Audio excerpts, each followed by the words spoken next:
नमस्कार, आप हैं हमारे साथ और मैं हूं आपके साथ प्रिंस कुमार। जिस तरीके से लोकसभा चुनाव लगातार धीरे धीरे आगे की ओर बढ़ता जा रहा है, 3 चरणों का मतदान हो चुका है। चौथे चरण की मतदान की तैयारी तेजी से चल रही है।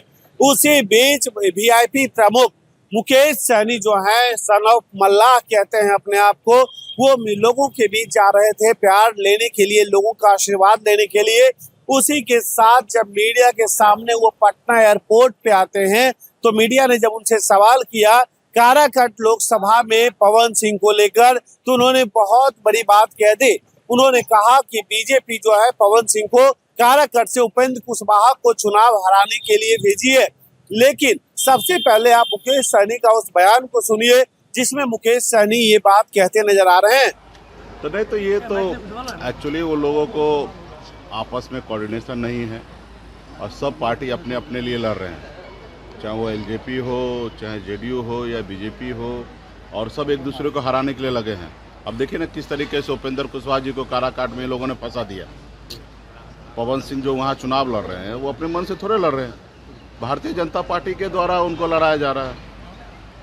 वो भारतीय जनता पार्टी का जग जाहिर है कि उनके टॉप लेवल पे जितने भी नेता हैं उनके डायरेक्ट संपर्क में है। उनको तो जो इंडिया गठबंधन से भी चुनाव लड़ने का ऑफर था, लेकिन पता चला कि सामने भाजपा है तो नहीं लड़ा। पता चला कि सामने भाजपा है तो नहीं लड़ा। बोला कि अगर जेडीयू रहता तो हम लड़ते या एलजेपी रहता तो लड़ते, लेकिन भाजपा है करके नहीं लड़े। यानी कि भारतीय जनता पार्टी से जो व्यक्ति इतना डरे वो कैसे वहाँ पे चुनाव लड़ेंगे उपेंद्र कुशवाहा जी को हराने के लिए। तो आपस में वो लोगों का तालमेल नहीं है और ये तो होना ही है। और उनको लग रहा है कि अभी माहौल नहीं है, हमारा बेइज्जती हो रहा है, तो मंच को छोड़ के जा रहे हैं। ये कोई नई बात थोड़े है। प्रधानमंत्री के रोड शो के बाद पहले ही अब हेमंत विश्वकर्मा का एंट्री बिहार में होने वाला है। उसके बाद योगी आदित्यनाथ भी आ रहे हैं। तो क्या लगता है कि 40 और 400 का नारा जो बीजेपी वाले दे रहे हैं तो क्या पार कर पाएंगे जो ये लोग नेता, जो बड़े बड़े नेता जो आ रहे हैं? आप भी 400 बोलते बोलते हंसने लगे, तो हंसी का बात है। देखिए, बिहार आए, सबका स्वागत है। बिहार आइए, बिहार में घूमिए। मेरा एक ही आग्रह है कि सिर्फ चुनाव के समय नहीं, बाकी समय में भी आए, बिहार के लिए सोचिए, बिहारी के लिए सोचिए, बिहार के युवा के लिए सोचिए, बिहार के किसान के लिए सोचिए। सिर्फ चुनाव के टाइम में सिर्फ उन्माद फैलाने के लिए आ रहे हैं तो ये सही नहीं है। आपके लिए ये सब चीज़ करने के लिए 365 दिन है और सभी ने आपका नौटंकी देखा है कि किस तरीके से धर्म के ऊपर आप राजनीति करते हैं। ये सभी ने देखा है। आप अपने आप को हिंदू सनातन कहते हैं, गौ माता का रक्षक कहते हैं, और वही बीफ कंपनी से 250 करोड़ रुपया का चंदा ले लेते हैं ताकि वो बीफ कंपनी वाला और ज़्यादा से ज़्यादा पशु को कत्लेआम करे और आपको ज़्यादा से ज़्यादा मुनाफा आपको पहुँचाए। तो ये सिर्फ चुनाव में ये लोग ढोंग कर रहा है। ना इनको विकास से मतलब है, ना विरासत से मतलब है। सिर्फ ये नौटंकी कर रहे, ढोंग कर रहे।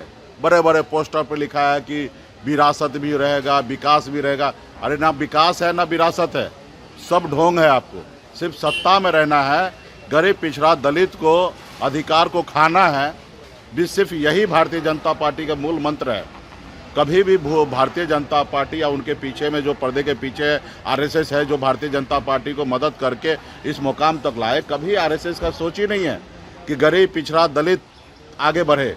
आप आज़ादी से लेकर अब तक देखिएगा, हमेशा आरएसएस ने आरक्षण का विरोध किया, हमेशा समीक्षा करने की बात की है।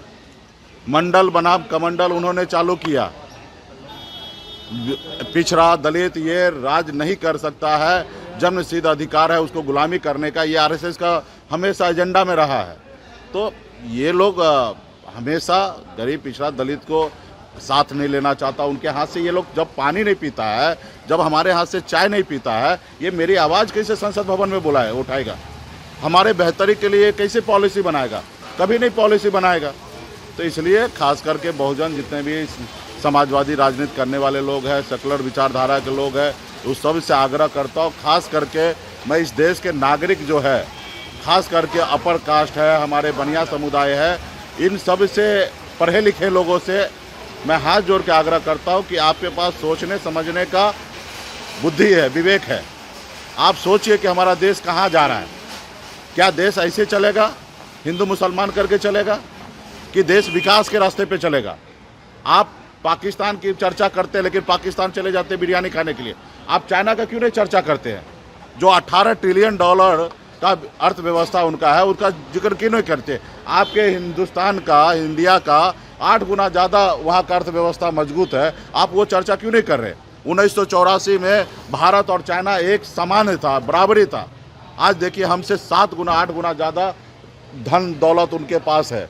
तो ये सब चीज़ पे बहस नहीं करेंगे। जो चीज़ पहले हो गया, किस कालखंड में हुआ, क्यों हुआ, किन से गलती हुआ, उस सब के जिक्र आज क्यों करना? हम सब चीज़ को भूल के आगे कैसे बढ़े हैं?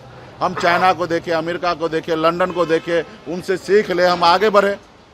अब हमारे पूर्वज क्या किए, नहीं किए, किस परिस्थिति में किए, कैसे किए, अब उनके बारे में ज़्यादा नहीं सोचना है।